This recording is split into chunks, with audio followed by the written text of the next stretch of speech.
Greetings, citizens of the world. After the Las Vegas shooting, celebrities on the left were swift to call for stricter gun control and criticize the right for opposing gun control measures. According to the Daily Wire, Pat Sajak, host of Wheel of Fortune, once again used his wit to criticize their political pushes. In a tweet, he said, "Okay, let me explain this again. We're celebs. We are wiser and more empathetic than you. We are famous.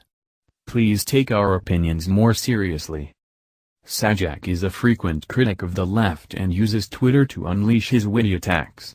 One tweet criticized the violent protests of Antifa after Trump's inauguration, unhappy about results of last week's People's Choice Awards.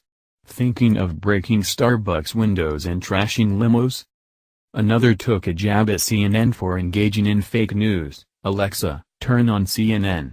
I want to hear the news. You'll have to pick one or the other."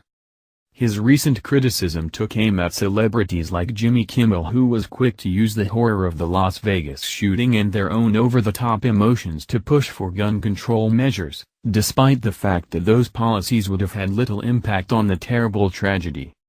As reported by the Daily Wire, another conservative to criticize this emotional call to action was Ben Shapiro, editor-in-chief of the Daily Wire.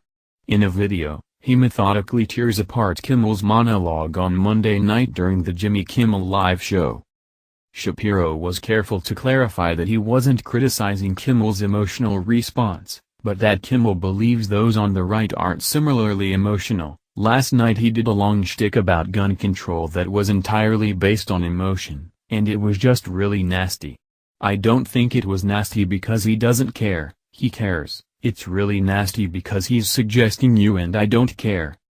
Shapiro explained that Kimmel's monologue essentially stated that if people don't agree with him, they're heartless. It doesn't matter that we're all heartbroken over what happened, we don't agree with Jimmy Kimmel's evidence-less suggestions about gun control, that means that we don't care, we're bad people. During the rant, Kimmel attacks Republicans for supposedly being the puppets of the NRA, condemning the non-existent gun show sale loophole, judging the right for not wanting to discuss policy during a tragedy, and utterly rejecting the thoughts and prayers of those on the right because they disagree about politics. Shapiro summarized the rant into the same conclusion Sajak came to. He finishes by saying, I think it's important. Okay, well, guess what? We all think it's important. We all think it's important. But you're not an expert just because you feel deeply. You feeling deeply does not make you an expert on a topic. Shapiro finishes his criticism by saying Jimmy Kimmel should not be cheered for what he said last night. Jimmy Kimmel should be asked to provide the evidence for his suppositions rather than the evidence for his emotions. Again, I believe he's sincere. Sincerity does not make what you're saying smart. Pat Sajak jokes about celebs and their opinions. Do we take them too seriously? Do we value the opinions of celebrities too much? Sajak and Shapiro both target what's been the main problem for almost any political debate coming from the left, especially the celebrity left, that emotions somehow grant credibility and validity to their claims. Kimmel and other leftist celebrities are obviously hurting from the Las Vegas shooting. Their emotions are sincere and their anger is understandable. But lashing out at Republicans who disagree politically with them and using their emotions to push an ideological agenda does not serve the greater good.